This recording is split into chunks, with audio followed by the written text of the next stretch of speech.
नमस्कार विद्यार्थी मित्रांनो, मी नवनाथ लांडगे आपलं ह्या व्हिडिओ लेक्चरमध्ये सहर्ष स्वागत करतो. मित्रांनो, आपला चौथा धडा सुरू आहे ज्याचं नाव आहे टू हॅव. याच्या अगोदर आपण ह्या प्रकरणाची 2 व्हिडिओ लेक्चर्स घेतलेली आहेत, ज्यामध्ये पहिल्या व्हिडिओ लेक्चरमध्ये आपण या प्रकरणाची पूर्वतयारी म्हणजे सर्व शब्द कव्हर केलीत. दुसऱ्या व्हिडिओमध्ये या धड्याचा भाग 1 घेतला, ज्यामध्ये कडे असणे, एखाद्या जवळ असणे या प्रकारची सर्व वाक्य बघितली.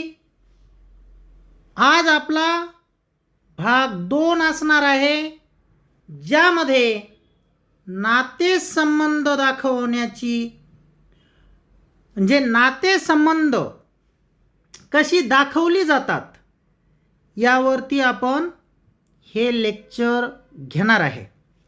सर्व प्रकारची वाक्य ह्या लेक्चरमध्ये आपण कव्हर करणार आहे. अगदी काळजीपूर्वक हे लेक्चर बघा, व्यवस्थित समजून घ्या. समजल्यानंतर वाक्याची प्रॅक्टिस करा.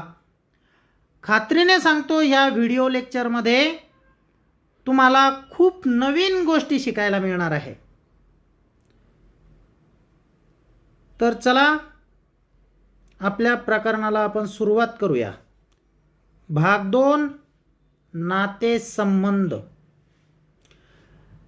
तर याच्यामध्ये मी तुम्हाला अगोदरच सांगितलेलं आहे की हॅव या क्रियापदाचे अनेक अर्थ होतात. त्यातला एक अर्थ होतो एखाद्याला आहे.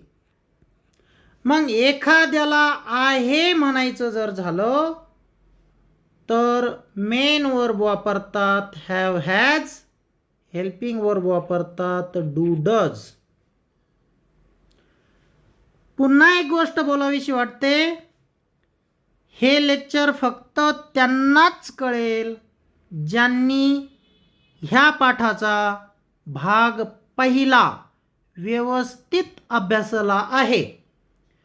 त्यामध्ये आपण हॅवचं हॅज कसं बनतं, हॅड कसं बनतं, हेल्पिंग वर्ब्स कुठं ठेवावी लागतात, कुठल्या सब्जेक्टसाठी कुठलं हेल्पिंग वर्ब वापरावं लागतं, हे अगदी व्यवस्थित समजून सांगितलं आहे.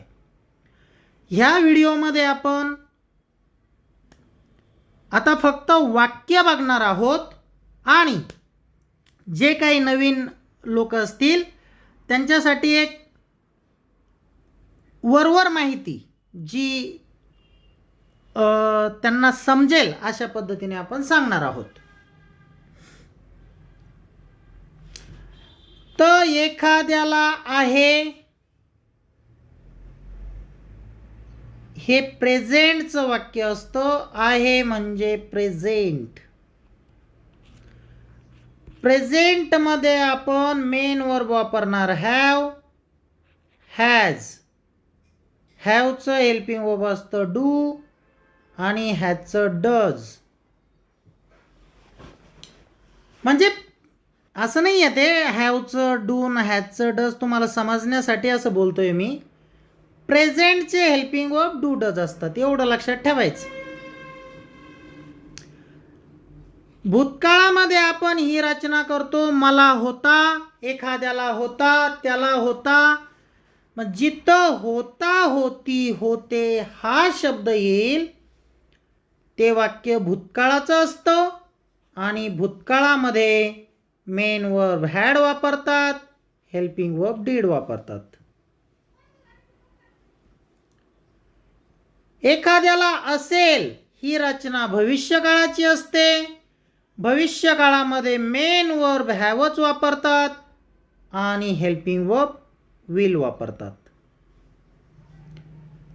पॉझिटिव्हची वाक्य बघा. पॉझिटिव्हमध्ये आपण डू डज डीड वापरत नाही. मग आहेसाठी फक्त हॅव आणि हॅज वापरणार. होतासाठी हॅड वापरणार आणि असेलसाठी विल हॅव वापरणार.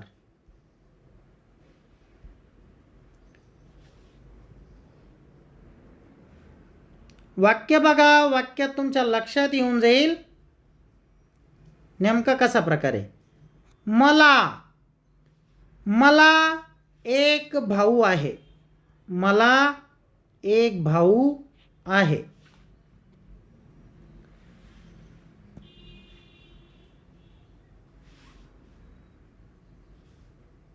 मला एक भाऊ आहे. मग मला आहे, मला मध्ये सब्जेक्ट येतो मी. मीला म्हणतात आय. आता ज्या वेळेला आयच्या समोर आपण हॅव घेऊ, आयच्या समोर आपण जेव्हा हॅव घेऊ, याचा अर्थ होईल मला आहे.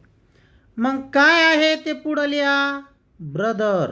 वाक्य तयार होईल आय हॅव अ ब्रदर. मला बहीण आहे, आय हॅव अ सिस्टर. मला 2 बहिणी आहे, आय हॅव 2 सिस्टर्स. मला चुलत भाऊ आहे, आय हॅव अ कझन. आशा करतो कळालं असेल. दुसरं वाक्य, तिला 2 बहिणी आहे. तिला मध्ये सब्जेक्ट आला ती.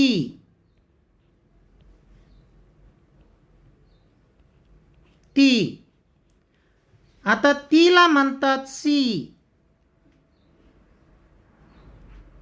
मग सीच्या पुढं आपण वापरणार हॅज. हॅव नाही वापरू शकत, हॅज. मग सी हॅजचा अर्थ झाला तिला आहे. काय आहे ते पुढं लिहा. मग वाक्य होईल सी हॅज 2 सिस्टर्स. तिला प्रेमळ आई आहे, सी हॅज लव्हिंग मदर. तिला काही मित्र आहे, सी हॅज सम फ्रेंड्स. आशा करतो कळालं असेल. समोरचं वाक्य, त्याला एक मुलगी होती. आता त्याला होतीला म्हणजे ला होतीला हॅड वापरतात बेटा पॉझिटिव्हमध्ये. हॅड, ला होती, ला होता, ला होती, ला होता, ला होते यांच्यासाठी मेन वर्ब हॅड वापरतात.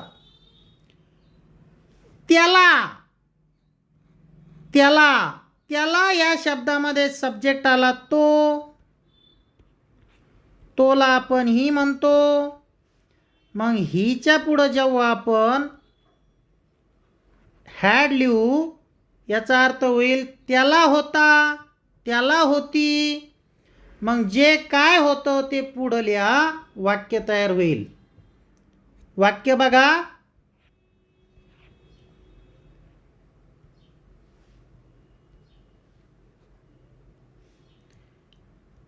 त्याला एक मुलगी होती. मग ही हॅड अ डॉटर. त्याला 2 मुली होत्या, ही हॅड 2 डॉटर्स.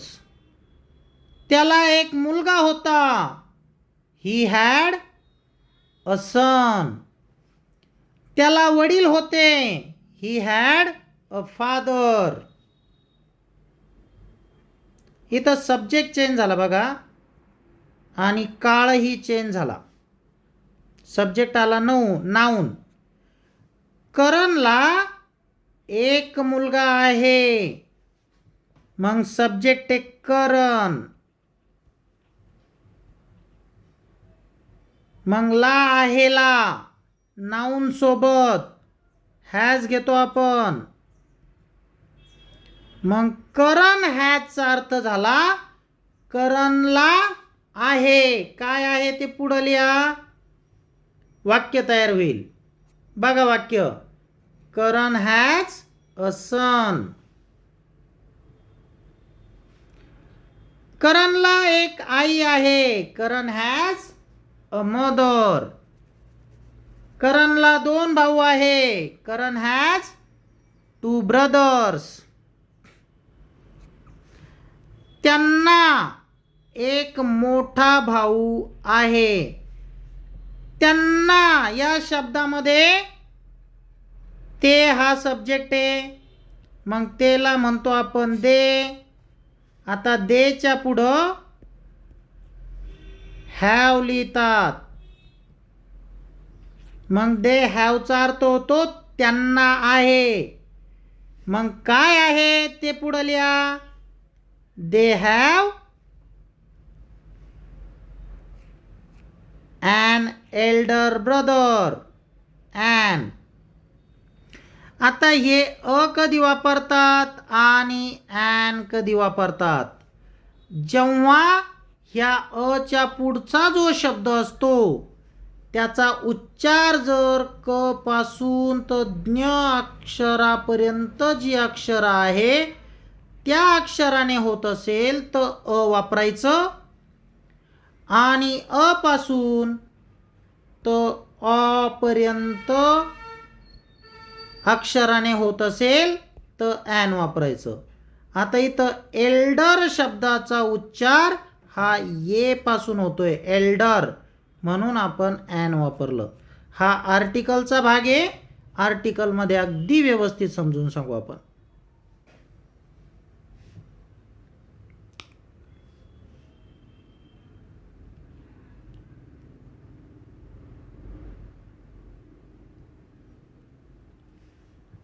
या मुलीला एक लहान बहीण होती. या मुलीला एक लहान बहीण होती. या मुलीला या शब्दामध्ये ही मुलगी सब्जेक्ट आला आणि ही मुलगीला धिस गर्ल. हा बी नाऊन आहे. मग नाऊनच्या समोर हॅज लिहितात. मग धिस गर्ल हॅज याचा अर्थ झाला ह्या मुलीला आहे. मग काय आहे तर ते पुढं लिहायचं. मग ह्या मुलीला काय एक लहान बहीण. मग सॉरी आहे नाही आहे होतीये. तर आपण पुन्हा बघूया. मग ह्या मुलीला या शब्दात this girl. This girl subject. ला होतीला हॅड.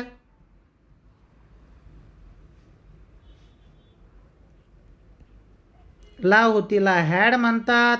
मग सब्जेक्ट आला धिस गर्ल. मेन वर्ब आलं हॅड. राहिलेलं पुढं लिहा. This girl had younger sister. यंगरला लहान म्हणतात आणि लहानला यंगर म्हणतात. लहान म्हणजे स्मॉल लिहायचं नाही. स्मॉल म्हणजे आकाराने लहान. यंगर म्हणजे वयाने लहान. माझ्या मित्राला 2 चुलत भाऊ किंवा चुलत बहिणी आहेत. मग चुलत भाऊ चुलत बहिणीला एकच शब्द आहे म्हणून तुम्ही एक तर चुलत भाऊ म्हणा किंवा चुलत बहीण म्हणा, काही फरक पडत नाही. माझ्या मित्राला 2 चुलत भाऊ किंवा चुलत बहिणी आहेत. माझ्या मित्राला याच्यामध्ये सब्जेक्ट आला माय फ्रेंड.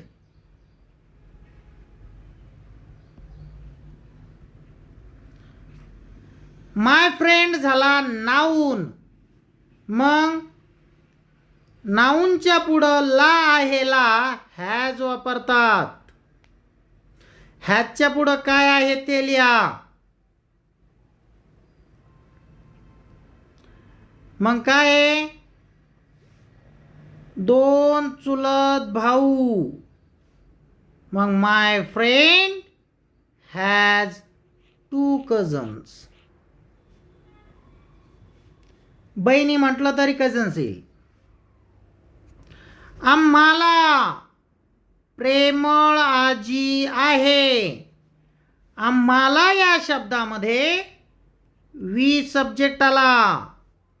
आता वीच्या नंतर ला आहेला हॅव वापरतात. हॅवच्या पुढं तुम्हाला जे आहे ते लिहा.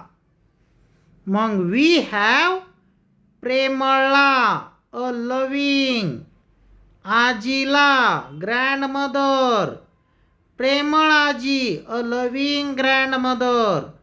मग वाक्य झालं we have a loving grandmother. आम्हाला प्रेमळ आजोबा होते. मग आम्हाला वी, ला होतेला हॅड आणि प्रेमळ आजोबाला अ लविंग ग्रँडफादर. वाक्य झालं we had a loving grandfather.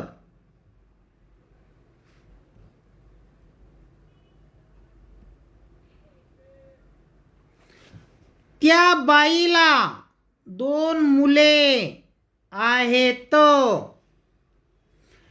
त्या बाईला सब्जेक्टमध्ये काय आली? ती बाई. ती बाई.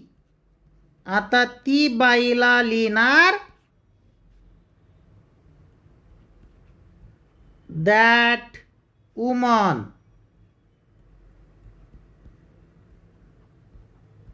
दॅट वुमन झाला सब्जेक्ट. मग आहेतला काय लिहिणार? वीच्या नंतर दॅट वुमन झाला नाऊन आणि नाऊनच्या पुढं ला आहेला हॅज लिहितात. राहिलं काय? 2 मुले. ते पुढं लिहा 2 सन्स. वाक्य झालं दॅट वुमन हॅज 2 सन्स.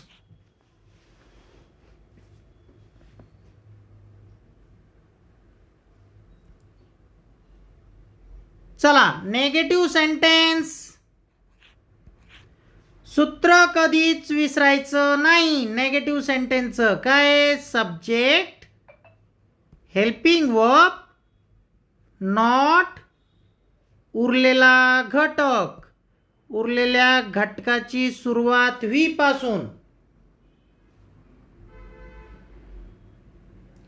इथं हेल्पिंग वर्ब फार महत्वाचे आहे. मग ला आहेचं जर वाक्य असेल तर हेल्पिंग वर्ब येतील डू, डज. ला होताचं वाक्य जर असेल तर हेल्पिंग वर्ब येईल डीड. ला असेलचं वाक्य असेल तर हेल्पिंग वर्ब येईल विल. मला मामा नाही आहे. मग मला मध्ये सब्जेक्ट आला मी. मीला म्हणतात आय. आयच्या पुढं लिहितात डू. Main verb. आता इथून पुढं मेन वर्ब हॅवच असेल. हॅवच लिहायचा. मग मला मामा नाही आहे. मग आय. आता इथं डोंट का घेतलं बघा. मी अगोदर हे वाक्य तुम्हाला व्यवस्थित लिहून दाखवतो. सूत्र बघा अगोदर. सूत्र आहे सब्जेक्ट,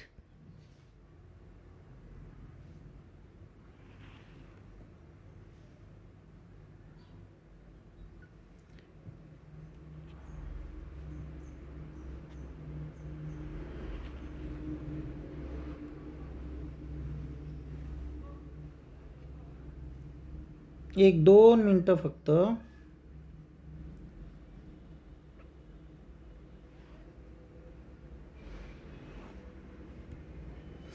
चला तर हे काय चेंज होत नाही आहे तर बघू. सब्जेक्ट आहे आपला. पहिल्यांदा सब्जेक्ट लिहा, नंतर हेल्पिंग वर्ब लिहा, नंतर नॉट लिहा, नंतर उरलेला घटक लिहा आणि उरलेल्या घटकाची सुरुवात व्ही पासून करा. मग आता आपण आधी या सूत्रानुसार वाक्य सोडू. मला, मला मध्ये आय सब्जेक्ट येतो. हेल्पिंग वर्ब काय आहे? मला आहेचं सूत्र आहे, मग डू डज पैकी आपण आहेच्या समोर डू वापरणार. त्याच्यानंतर लिहा not. I do not. I do not have. I do not have काय मॅटर्नल अंकल. तर मुख्य म्हणजे हे डू आणि नॉट एकत्र जर केलं तर डोंट आपण लिहू शकतो. नवीन आहे तोपर्यंत थोडासा त्रास होईल, एकदा सवय लागली का ते आपोआप तुमचं क्लिअर होईल.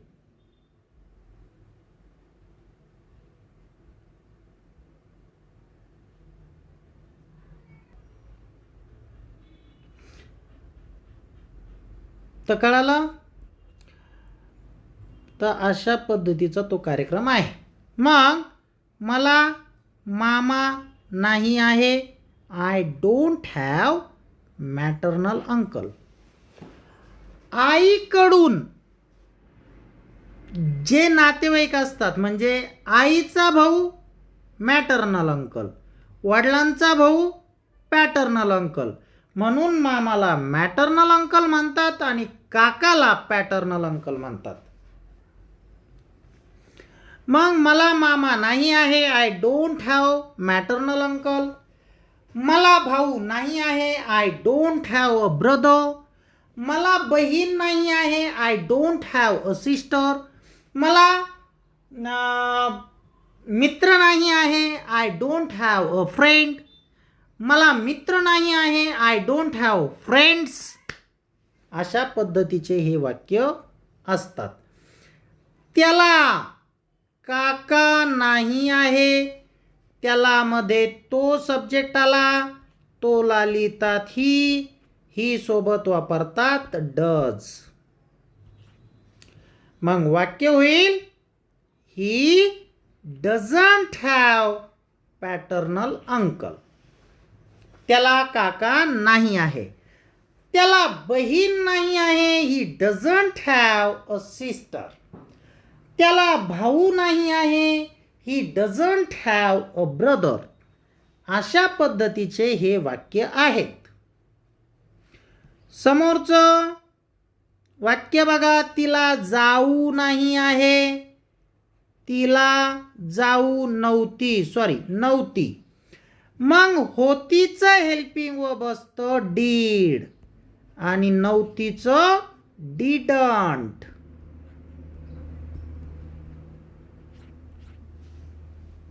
मग बघा सी डिडंट हॅव. तिला नव्हती काय जाऊबाई नव्हती, ती एकटीच होती. मग सी डिडंट हॅव को सिस्टर. को सिस्टर म्हणजे जाऊ. त्याला साडू नाही आहे. ही डझंट हॅव को ब्रदर. त्यांना चांगले मित्र नसतील. आता इथं नसेल, इथं सारा खेळ हा हेल्पिंग वर्बचा आहे राजाओ, लक्षात ठेवा. असेलचं हेल्पिंग वर्ब आहे विल. मग नसेलचं ओंट लिहावं लागल.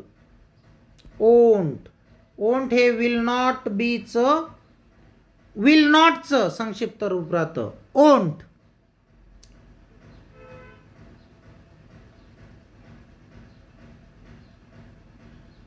आता बघा लक्ष द्या. मग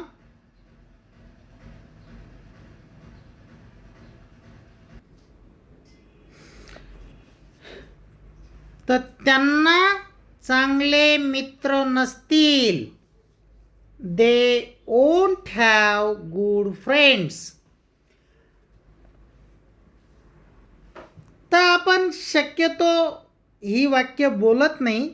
मित्राच्या संदर्भात बोलू शकतो. आपण शक्यतो असं म्हणत नाही त्यांना भाऊ नसेल. They won't have brother.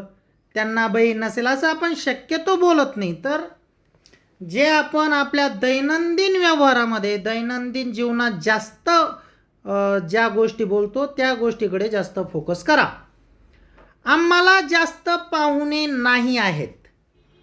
आम्हाला जास्त पाहुणे नाहीत किंवा नाही आहेत. आम्हाला मध्ये वी सब्जेक्ट आला.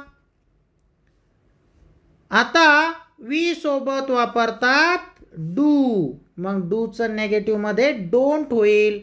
We don't have many guest. मग आम्हाला बहिणी नाही आहे. We don't have sisters.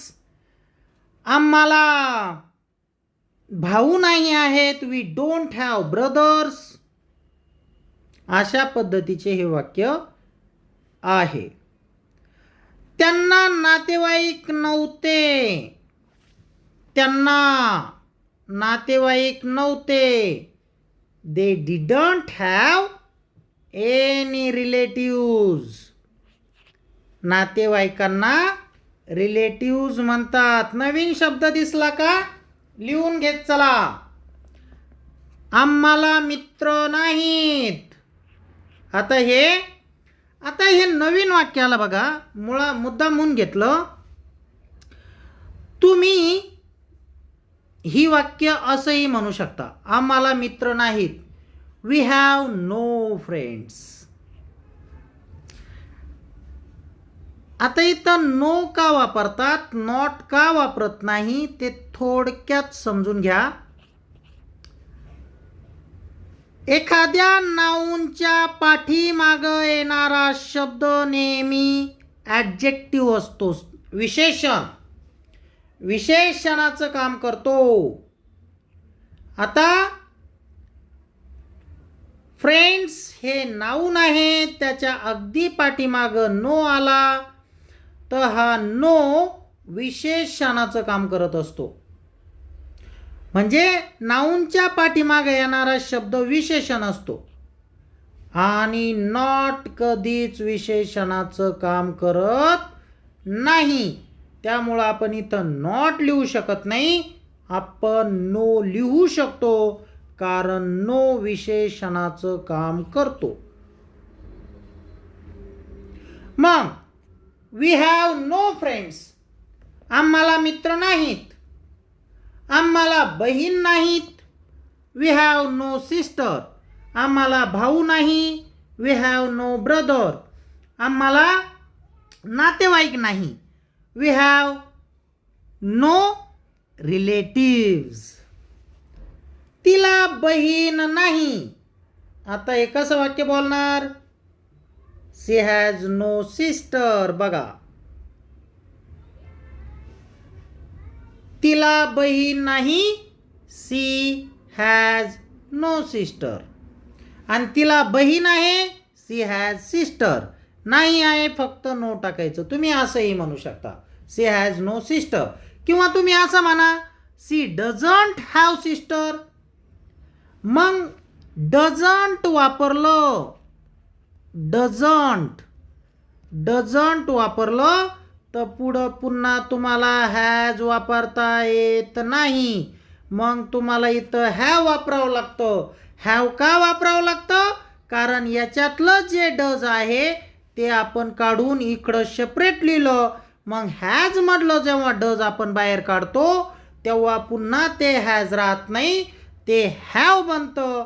मग तुम्ही जर असं लिहायचं आहे सी डझंट. इथं हॅज वापरता येणार नाही. इथं हॅज वापरता येणार नाही. इथं वापरावं लागतं हॅव. आणि तुम्ही डायरेक्ट हॅव किंवा हॅज वापरायचं. इथं जर नो वापरायचं आहे म्हणजे डू डजचा जर संबंधच ठेवायचा नाही आहे तर मग तुम्ही इथं हॅजच वापरा. मग सी हॅज नो सिस्टर किंवा she doesn't have a sister. म्हणजे हे वाक्य तुम्ही दोन प्रकारे बोलू शकता. तिला बहीण नाही. सी डझंट हॅव सिस्टर किंवा सी हॅज नो सिस्टर. तुम्हाला हे वाक्य कसं बोलायचं ॲज यू विश. जशी तुमची मर्जी, जशी तुमची इच्छा तसं बोला.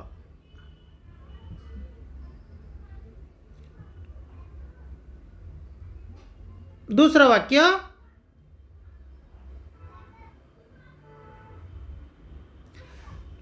आम्हाला आई नव्हती. We had no mother. हे वाक्य तुम्ही असंही म्हणू शकता, we didn't have a mother. We didn't have a mother इकडं लिहिलं जात नाही, लक्षात घ्या. वी डिडंट हॅव मदर म्हणा किंवा वी हॅड नो मदर म्हणा, काही फरक पडत नाही. आता व्हर्बल क्वेश्चन लक्षात घ्या. व्हर्बल क्वेश्चन्स करत असताना पहिल्यांदा हेल्पिंग वर्ब लिहा, पहिल्यांदा हेल्पिंग वर्ब लिहा, नंतर सब्जेक्ट लिहा, नंतर उरलेला घटक लिहा आणि मग क्रियापदाचं मेन रूप लिहा.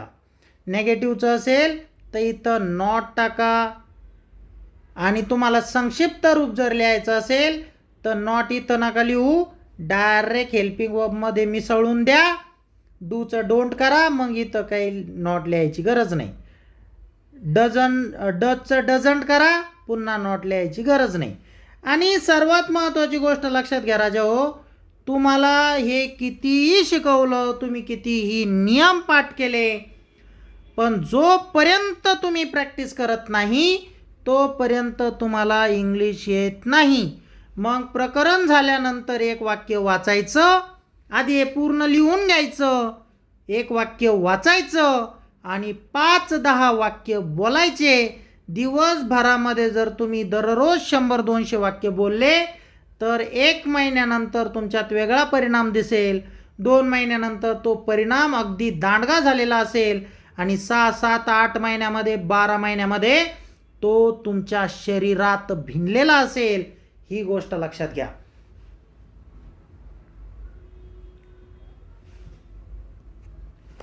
तुझा भाऊ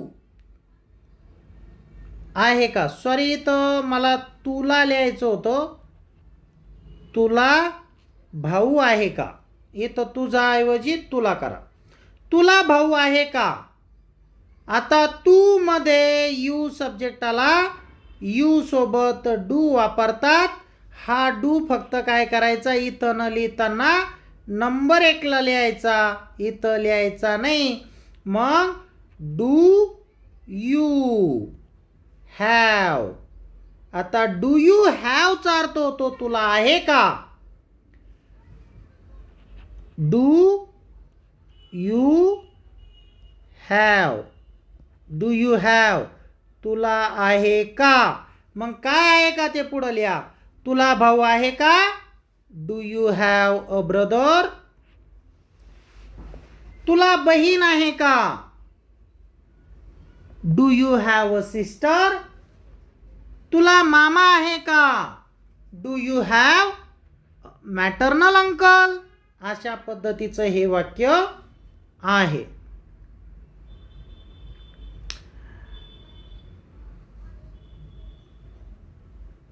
पहिलं वाक्य होतं तुला भाऊ आहे का, म्हणून लिहिलं do you have a brother. आता हे वाक्य आहे तुला भाऊ नाही आहे का, डूच्या ऐवजी फक्त डोंट लिहा आणि don't you have a brother. तुला बहीण नाही आहे का, don't you have a sister. तुला मावशी नाही आहे का, don't you have an aunt. अशा पद्धतीनं. तिला बहीण आहे का, सब्जेक्ट आलं सी, सी सोबत वापरतात डज. मग डज लिहा अगोदर, नंतर सब्जेक्ट, नंतर मेन वर्ब, उरलेला घटक, शेवटी क्वेश्चन मार्क. मग does she have a sister? तिला बहीण आहे का? तिला भाऊ आहे का? Does she have a brother? तिला 2 भाऊ आहे का? Does she have 2 brother? अशा पद्धतीचं हे वाक्य आहे.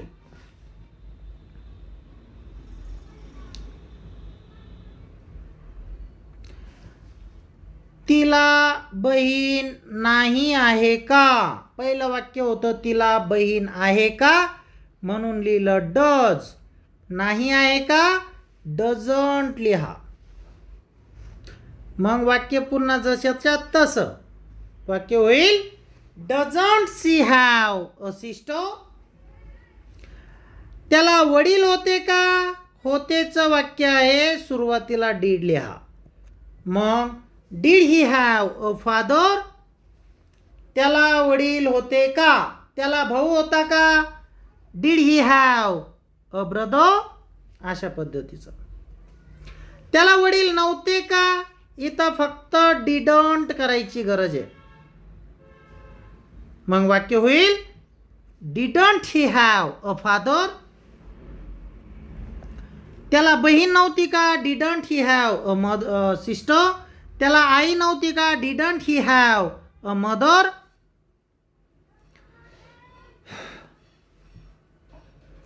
चला 7वं, तुझ्या मित्राला भाऊ नाही का. तुझा मित्र नाऊन झालं, नाऊन सोबत डज येतं, नाहीचं वाक्य आहे डझंट. सब्जेक्ट आला your friend, main verb have, उरलेला घटक अ ब्रदर. वाक्य वाचा, doesn't your friend have a brother. तुझ्या मित्राला बहीण नाही आहे का, doesn't your friend have a sister. आता इथं मला नाही का नाही, नव्हती का म्हणायचं, तर इथं नव्हतीचं डिडंट येईल फक्त, बाकी काही बदलणार नाही.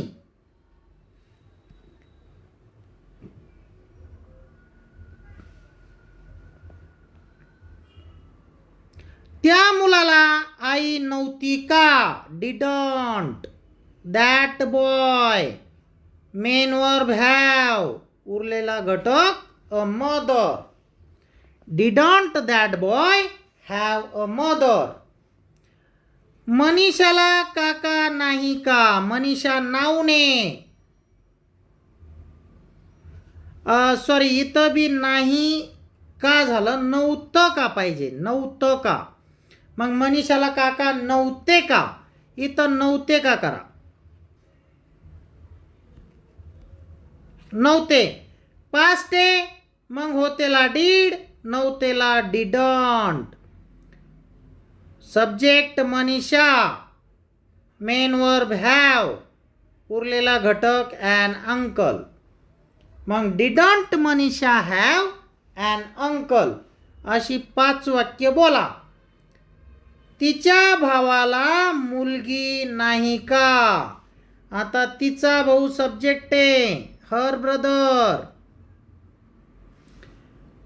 मग doesn't her brother, main verb have a daughter, उरलेला घटक. मग doesn't her brother have a daughter. इथं डझंटच का, कारण हर ब्रदर नाऊन आहे. डब्ल्यूएचचं वाक्य करत असताना सूत्र लक्षात ठेवा. पहिल्यांदा डब्ल्यूएचचा शब्द, नंतर हेल्पिंग वर्ब, नंतर सब्जेक्ट, नंतर उरलेला घटक, शेवटी क्वेश्चन मार्क. उरलेल्या घटकाची सुरुवात व्ही पासून.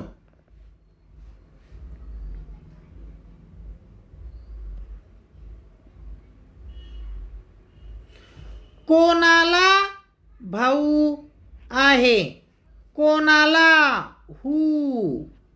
हू सब्जेक्टचं काम करतो म्हणून सब्जेक्ट लिहत नाही. आता हू सोबत तुम्ही हॅजच वापरा सुरुवातीला, कारण हू सोबत most of the time has येतो. आता इथं अनेकांचा जर मला उल्लेख करायचा असेल, कोणाला म्हणजे तुला, त्याला, तिला, असे 2-4 लोकांचा जर उल्लेख करायचा असेल तर तिथं हॅव आपण वापरू शकतो. पण त्याचा कोणाला अर्थ होईल. सध्या हॅजचाच विचार करा, हॅवचा विचार करू नका. हू सोबत नेहमी हॅज वापरायचं. मग कोणाला आहे, हू याचा अर्थ झाला कोणाला आहे. मग इथं तुम्ही वेगवेगळे शब्द वापरून वाक्य बनवू शकता. कोणाला भाऊ आहे, हू ॲज अ ब्रदर. कोणाला बहीण आहे, हू ॲज अ सिस्टर. कोणाला 2 बहिणी आहे, हू हॅज 2 सिस्टर्स. कोणाला भाऊ होता, होताच वाक्य आहे म्हणून हॅड येईल, बाकी काहीच चेंज होणार नाही. Who had a brother. कोणाला बहीण होती, हू हॅड अ सिस्टर. कोणाला बहीण नाही. आता हे वाक्य 2 प्रकारे तुम्ही बोलू शकता. कोणाला बहीण नाही, who don't have a sister. आता इथं डोंट का घेतलं, अनेकांचा उल्लेख करायचा आहे म्हणून.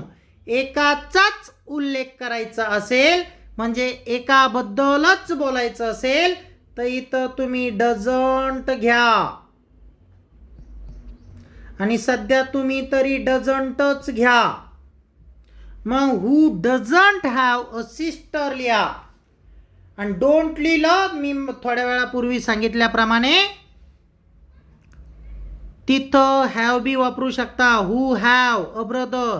पण सध्या तरी हॅजची प्रॅक्टिस करा आणि इथं डझंटचीच प्रॅक्टिस करा सध्या तरी. आणि जर एखादा असा व्यक्ती असेल का ज्याला बऱ्यापैकी ग्रामर माहीत आहे, त्यांनी डोंट वापरा, काय डझंट वापरा, काही फरक पडत नाही.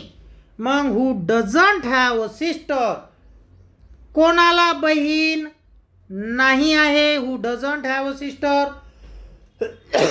कोणाला भाऊ नाही आहे, हू डझंट हॅव अ ब्रदर. कोणाला बहीण नव्हती, डझंटच्या ऐवजी फक्त डिडंट लिहा. हू डिडंट हॅव अ सिस्टर. त्याला किती चुलत भाऊ किंवा चुलत बहिणी आहेत. सध्या आपण चुलत भाऊच म्हणू, तुम्ही चुलत बहिणी म्हटलं तरी चालतं. त्याला किती चुलत बहिणी आहे. आता किती, हाऊ मेनी. How many.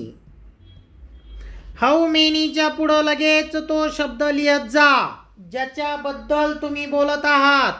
बघा, हाऊ मेनी कझन्स. किती चुलत भाऊ. How many books.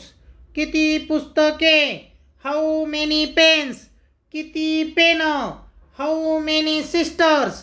किती बहिणी. How many brothers. किती भाऊ. पुढं हेल्पिंग वर्ब लिहायचं सब्जेक्ट पाहून. हा सब्जेक्ट इथं ही आहे म्हणून डज लिहिलं. यू असतं तर डू लिहिलं असतं. मग how many cousins does he have. त्याला किती चुलत भाऊ आहे. त्याला किती चुलत बहिणी आहे. मग मला म्हणायचं आहे त्याला किती बहिणी आहे. How many sisters does she have. त्याला किती भाऊ आहे. How many brothers does he have. त्याला किती मित्र आहे. हाऊ मेनी ब्रदर्स मित्र. How many friends does he have. बोलाच्या ओघामध्ये एखादा शब्द अलीकडं पलीकडं जर झाला तर समजून घ्या मित्रांनो. बोलण्याच्या ओघामध्ये होऊ शकतं. तुम्हाला किती मित्र आहेत. How many friends. इथं डू का वापरला, कारण सब्जेक्ट यू आहे म्हणून. How many friends do you have. Have लिहायचं च, कारण ते आपलं मेन वर्ब आहे. तिला किती चुलत भाऊ होते. चुलत भाऊ चुलत बहिणी होत्या. आता इथं आपण बहिणींचा उल्लेख करूया. तुम्ही भाऊचा केला तरी चालतो.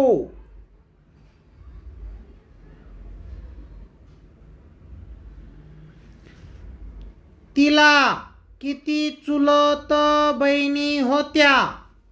मग how many cousins. Did subject पहा. इथं सब्जेक्टचं काही कारण साऱ्यासोबत डीडच वापरणार. डीड का वापरलं किंवा होता होती होत्याचं वाक्य, होता होती होत्याचं वाक्य आलं तर डीड वापरायचं. मेन क्रियापद हॅवे, त्याच्यात काही बदल होणार नाही. How many cousins did she have. आता याला धरून 4-5 वाक्य बोला. तुम्हाला मित्र का नाहीत? काला म्हणतात व्हाय. मग why don't you have friends. त्याला मित्र का नव्हते? आता नव्हतेला फक्त डिडंट लिहा. Why didn't he have friends. त्याला कशा प्रकारचे मित्र होते? कशा प्रकारचे? What kind of friends. कशा प्रकारचे मित्र? Did he have. तर चला मित्रांनो, हो हे होतं आजचं लेक्चर. आशा करतो लेक्चर तुम्हाला कळालं असेल. फक्त एकच करा, एक वाक्य जेव्हा तुम्हाला समजतं त्याच वेळेला व्हिडिओला पॉज करायचं आणि 5 वाक्य बोलायचे. पुन्हा दुसरं वाक्य समजून घ्यायचं, ते समजलं पॉज करायचा व्हिडिओ, पुन्हा 5 वाक्य बोला. असं करत राहा, प्रॅक्टिस करा, लिहून घ्या. लिहिल्यानंतर पुन्हा प्रॅक्टिस करा.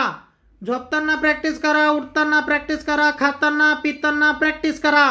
1 वर्ष झोकून द्या याच्यामध्ये.